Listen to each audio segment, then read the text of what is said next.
আল্লামা হুজুর সেদিন যেদিন 2012 সালে তার বড় সন্তান রফিক বিন সাইদি দুনিয়া থেকে বিদায় নিয়েছিলেন, ঢাকা মতিঝিল উচ্চ বিদ্যালয় মাঠে যে জানাজা অনুষ্ঠান হয়েছিল, সেখানে আল্লামা সাইদি সাহেব প্যারোলে মুক্তি পেয়ে সেখানে রফিক বিন সাইদির জানাজার ইমামতি করেছিলেন। সেদিন তিনি মাইকটা ধরে বলেছিলেন, 1971 সালের ধুলাবালি আমি সাইদি আমার গায়ে লাগে নাই, লাগে নাই, লাগে নাই, ঠিক কিনা? আপনারা ইন্টারনেটে দেখেছিলেন, আমি বান্দা আল্লাহর রহমতে সেখানে উপস্থিত ছিলাম, সচক্ষে দেখেছিলাম। আমি সে সময় ঢাকায় তামরুল মিল্লাত মাদ্রাসায় 9ম শ্রেণীতে পড়তাম। আমি সেই জানাজায় অ্যাটেন্ড করেছিলাম, একেবারে সামনে 2 নম্বর কাতারে আমি সেদিন ছিলাম।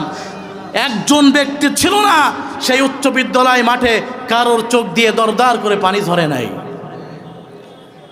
আজকের সেই আলেম কুল সম্রাট বিশ্ব মুফাসসিরে কোরআনকে তোমরা মিথ্যা অপবাদ দিয়েছ, কি লাভ হয়েছে?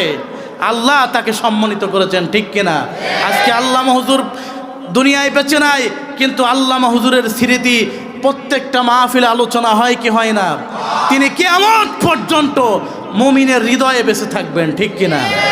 কারণ তাকে মিথ্যা অপবাদ দিয়ে, তাকে মিথ্যা কুৎসা রটনা করে তার বিরুদ্ধে মানুষের কাছে তাকে অপমানিত লাঞ্ছিত করতে পারে নাই। কারণ এই বাংলার মুসলমান জানে কে অপরাধী আর কে অপরাধী না, ঠিক কিনা?